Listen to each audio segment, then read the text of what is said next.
And sisters, praise the lord. గత కాలంలో మనం who is the creator of this universe,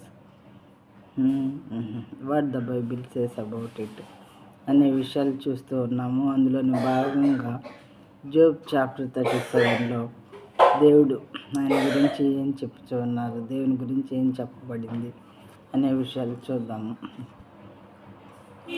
Job chapter 37 verses 2 and 3. Keep listening to the thunder of his voice, and the rumbling that comes from his mouth. Under the whole heaven he lets it go, and his lightning to the corners of the earth. His lightning. తర్వాత ఇలా అన్నారు. తెలుగులో చూద్దాము. ఆయన స్వరగర్జనను వినుడి. ఆయన అంటే ఇక్కడ దేవుడు. ఆయన స్వరగర్జన, దేవుడు గర్జిస్తే ఎలా ఉంటుంది అనేది వినండి అని చెప్పి యోబు గారి ద్వారా దేవుడు రాయించారు. ఆయన నోటి నుండి బయలు వెళ్ళు ధ్వని ఆలకించు.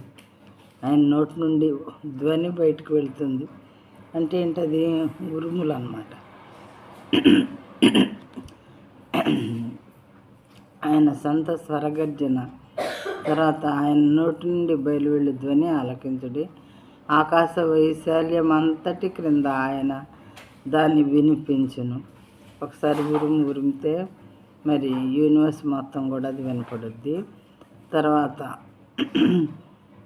మరి మెరుపు మెరిస్తే అంతటా అది కనిపిస్తూ ఉంటుంది. ప్రియమైన వాళ్ళారా, భూమి అంతముల వరకు తన మెరుపును కనబడ చేయును.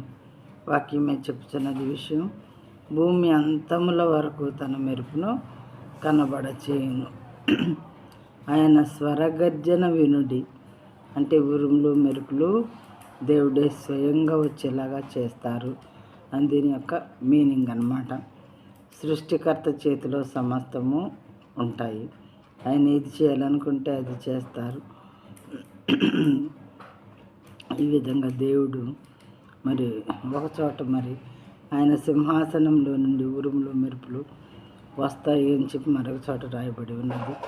కాబట్టి ఆయన సృష్టించినవి కాబట్టి ఆయనకే అధికారం ఉంటుంది. ఎప్పుడు వాటిని పంపించాలంటే అప్పుడు, ఏ విధంగా పంపాలంటే ఆ విధంగా.